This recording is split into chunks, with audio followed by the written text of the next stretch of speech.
Hello friends, welcome all of you. ये हमारा concept third है और टॉपिक है हमारा इलेक्ट्रिक करंट।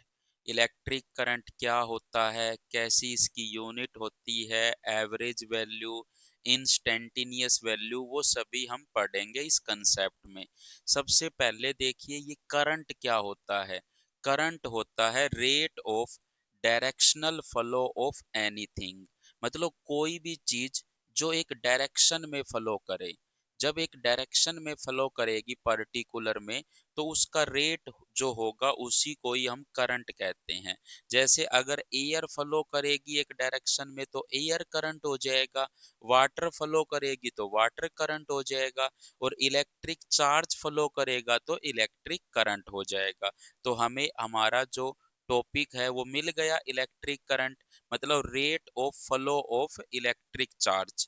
मतलब इलेक्ट्रिक करंट क्या होगा फिर, rate of flow of electric charge. मतलब इलेक्ट्रिक चार्ज का जो रेट ऑफ फ्लो होता है कि किस रेट से इलेक्ट्रिक चार्ज फ्लो कर रहा है, उसी को ही हम क्या कहते हैं, इलेक्ट्रिक करंट कहते हैं। तो इलेक्ट्रिक करंट किसके इक्वल होगा, अगर हम इसकी मतलब फॉर्मूला लिखें मैथमेटिकली, तो इलेक्ट्रिक करंट किसके इक्वल होगा, electric charge by time. Electric charge और उस इलेक्ट्रिक चार्ज को फ्लो करने में कितना टाइम लिया गया है। मान लेते हैं कोई एरिया ऑफ क्रॉस सेक्शन है, उस क्रॉस सेक्शन से क्या वो चार्ज फ्लो किया कितने टाइम में, टी टाइम में। मान लेते इलेक्ट्रिक करंट क्या होता है, rate of flow of electric charge. Rate of flow का मतलब क्या होता है कि किस रेट से इलेक्ट्रिक चार्ज फ्लो कर रहा है।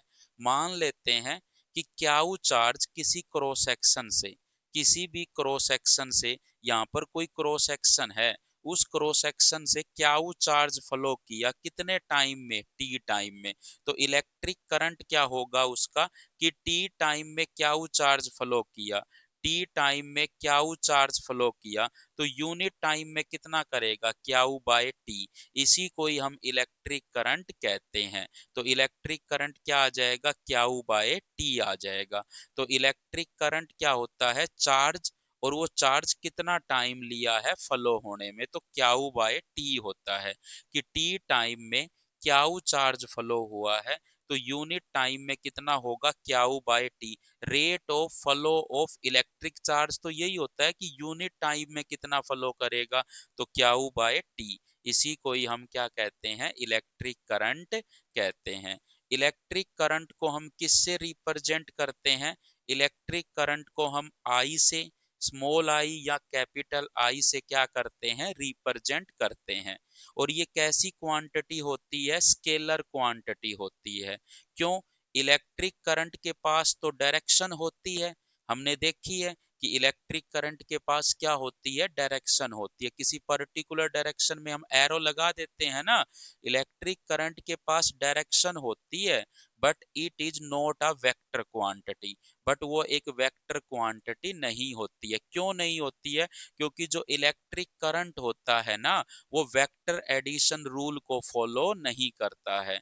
जैसे देखो, दो वायर है, उनमें से एक वायर से 5 एम्पियर करंट आ रहा है, एक वायर से 6 एम्पियर करंट आ रहा है।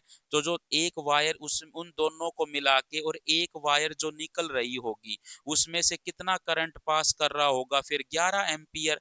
अब इस एंगल पर ये करंट डिपेंड ही नहीं कर रहा। मतलब 5 एम्पियर और 6 एम्पियर का जो रिजल्टेंट होगा वो 11 एम्पियर आया, और वो रिजल्टेंट इस एंगल पे डिपेंड नहीं करता।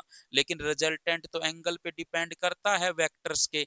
तो हम कह सकते हैं कि इनकी डायरेक्शन होती है करंट की, लेकिन वो वेक्टर के एडिशन के रूल को फॉलो नहीं करता है, इसलिए वो एक वेक्टर क्वांटिटी नहीं है।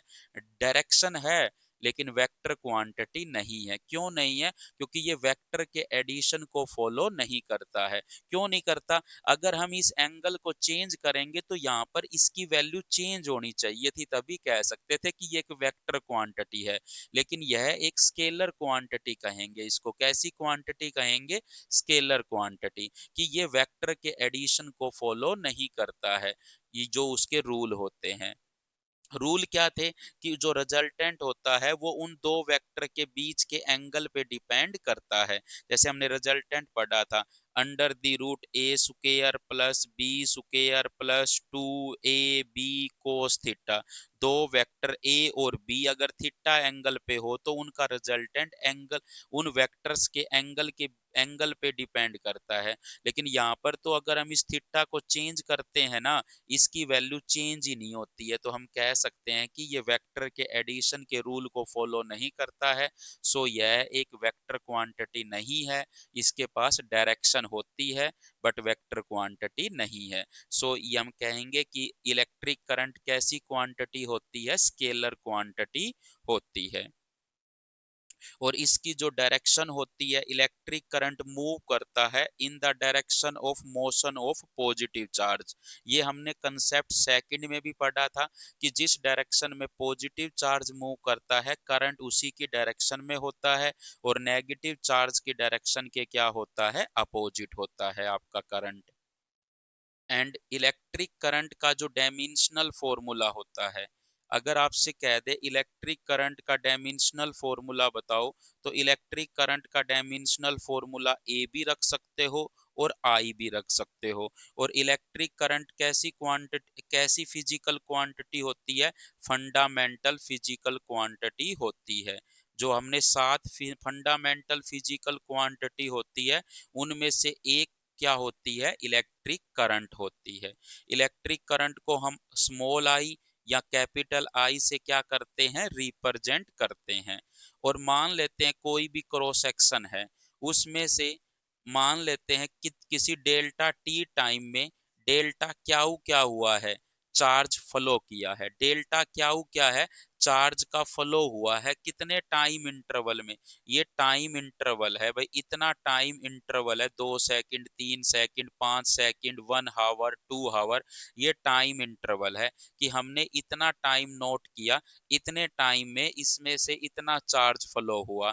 तो हमें जब टाइम इंटरवल की बात होती है तो एवरेज करंट आता है। कैसा करंट आता है, एवरेज करंट आएगा। क्योंकि ऐसा भी तो हो सकता है कभी चार्ज ज्यादा फ्लो किया हो, कभी कम, लेकिन हम एवरेज निकालेंगे तब कि इतने टाइम में एवरेज तौर पे कितना करंट पास हुआ होगा। तो एवरेज करंट किसके इक्वल होता है, डेल्टा क्याऊ बाय डेल्टा टी। मतलब टोटल चार्ज फ्लो, कि टोटल कितना चार्ज का फ्लो हुआ है, और उस चार्ज को फ्लो होने में टोटल टाइम टेकन, कितना टोटल टाइम लिया गया है।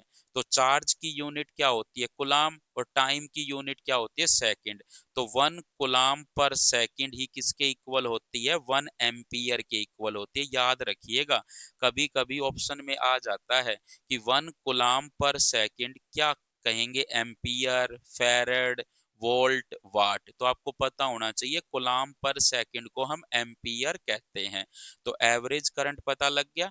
और अगर हम एवरेज करंट यहाँ पे, तो ये चीज आ गई। और अगर हमें इंस्टेंटेनियस करंट निकालना हो, इंस्टेंटेनियस करंट का मतलब होता है किसी टाइम पे निकालना हो करंट।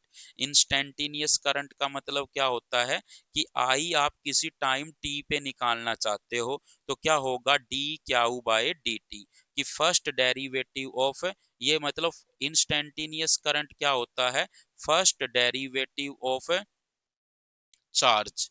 चार्ज का फर्स्ट डेरिवेटिव होता है with respect to time. Time के रिस्पेक्ट में जो फर्स्ट डेरिवेटिव होता है चार्ज का, उसी को हम इंस्टेंटेनियस करंट कहते हैं। उसी को ही हम क्या कहते हैं, इंस्टेंटेनियस करंट कहते हैं।